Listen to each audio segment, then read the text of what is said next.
नमस्कार प्यारे दोस्तों, स्वागत है आपके अपने YouTube channel Rinki Prajapati education में। तो दोस्तों, आप लोग कैसे हैं? उम्मीद है कि स्वस्थ होंगे, मस्त होंगे, जबरदस्त होंगे और अपने अपने पढ़ाई में व्यस्त होंगे। तो दोस्तों, आज के इस छोटे से वीडियो में हम करने वाले हैं क्लास 12th हिंदी, जिसमें हम पढ़ेंगे पद्य खंड। पद्य खंड में हमारा चैप्टर होगा पवन दूतिका। हम लेक्चर 3 तक कर चुके हैं।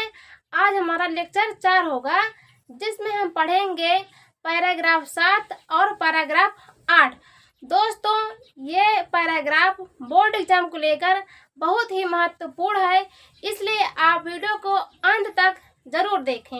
और हम जो व्याख्या करेंगे एकदम आसानी भाषा में करेंगे, इसलिए आप लोग वीडियो को ध्यान से देखें।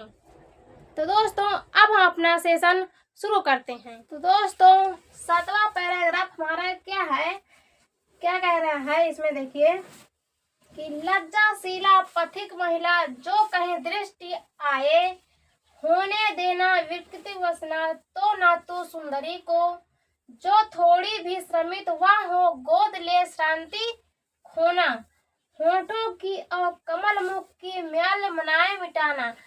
अब यहाँ पे देखिए राधा जी पवन को क्या कहती है कि लज्जाशीला पथिक महिला जो कहीं दृष्टि आए, मतलब कि शर्मीली कोई स्त्री जो पथिक मतलब रास्ता पर हो या कहीं दिखाई दे, तब होने देना विकृत वसना तो ना तो सुंदरी को।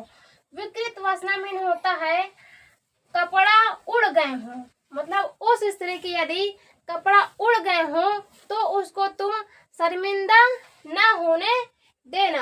अब देखेंगे आगे क्या कह रही हैं, जो थोड़ी भी श्रमित हो वह गोद ले शांति खोना। अगर वो थोड़ा भी श्रमित हो गई हो तो उनको गोद में लेकर उनकी थकावट को तुम दूर करना। शांति में होता है दुख या थकावट को दूर करना। अब यहाँ पे आगे देखेंगे, आगे लाइन में क्या है कि होठों की और कमल मुख की म्याल मनाए मिटाना, मतलब कि उनकी होठों में जो झुर्रियां पड़ गई हैं धूप के कारण, तुम उनके होठों की झुर्रियों को मिटाना। अब आप लोग यहाँ पे दोस्तों, जैसे हम इन शब्दों को यदि आप लोग जितना इमेजिन करेंगे अपने माइंड में, आप लोगों को उतना ही अच्छे से समझ में आएगा और आपके माइंड में एकदम छप जाएगा। जैसे यहाँ पे अब हम एक बार में देखेंगे पूरा पैराग्राफ कि राधा जी पवन को क्या कह रही हैं। तो आप लोग यहाँ पे ध्यान से सुनिएगा।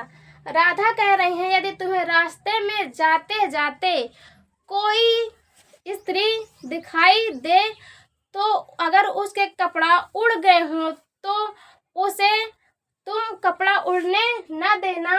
और थोड़ी भी श्रमित हो, यदि वो महिला थोड़ी भी श्रमित हो गई हो, श्रमित में मतलब होता है यदि थक गई हो, तो उसकी तुम थकावटों को दूर करना।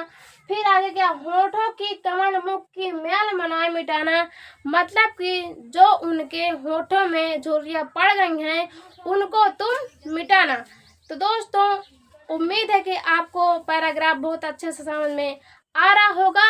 अब इसी तरह हम देखेंगे अगला पैराग्राफ क्या है और उसमें राधा जी क्या कह रही हैं, तो सुनेंगे हम। जैसे यहाँ पे 8वां पैराग्राफ हमारा है, क्या कह रही है राधा जी, देखिएगा। कोई क्लांता कृषिक ललना खेत में जो दिखावे, धीरे धीरे परस उसकी क्लांतियों को मिटाना। जाता कोई जलद यदि हो व्योम में तो उसे ला, छाया द्वारा सुखित करना तृप्त भूतांगना को। अब यहाँ पे देखिए राधा जी क्या कह रही हैं। क्लांता में होता है कि थका हुआ व्यक्ति, कृषिक मतलब कृषि अर्थात खेती करने वाली, ललना में होता है स्त्री, खेती करने वाली कोई स्त्री दिखाई दे, तब धीरे धीरे परस उसकी क्लांतियां, परस भी होता है स्पर्श करते, धीरे धीरे तुम स्पर्श करके उसकी थकावटों को दूर करना। क्लांति मीन होता है थकावट, मिटाना मीन्स होता है मतलब दूर करना। अब आगे देखेंगे कि जाता कोई जल्द यदि हो व्योम में तो उसे ला। कह रही हैं कि यदि आकाश में कोई बादल जा रहा हो तो जो इस तरह खेत में काम कर रही हैं उनके ऊपर ला देना, तो जिससे उनको छाया मिलेगी और उनको आरामदायक महसूस होगा। अब यहाँ पे देखिए आगे क्या है, छाया द्वारा सुखित करना तप्त भूतांगना को, मतलब कि छाया से उनको सुख प्रदान करना जो धूप में तप गई हैं। तो उम्मीद दोस्तों आपको बहुत अच्छे से समझ में आ रहा होगा। और दोस्तों आप एक बात का अवश्य ध्यान रखें, जो हम यहाँ पे पढ़ रहे हैं या आप लोग पढ़ रहे हैं हमारे द्वारा, अगर आप उनको जितना अच्छे से इमेजिन करेंगे और उतना आपको अच्छे से समझ में आएगा। अब हम यहाँ पे एक बार में देखेंगे इसे, इस पैराग्राफ को कि राधा जी क्या कहती हैं। जैसे कि है कह रहे हैं कोई क्लांता कृषि ललना, मतलब कि आगे कोई स्त्री खेती करती हुई दिखाई दे तब धीरे धीरे परस उसकी क्लांतियों को मिटाना। तुम उसके शरीर को स्पर्श करके धीरे धीरे स्पर्श करके उसकी क्लांतियों को मिटा देना। आगे क्या, जाता कोई जल्द यदि हो व्योम में तो उसे, मतलब कि यदि कोई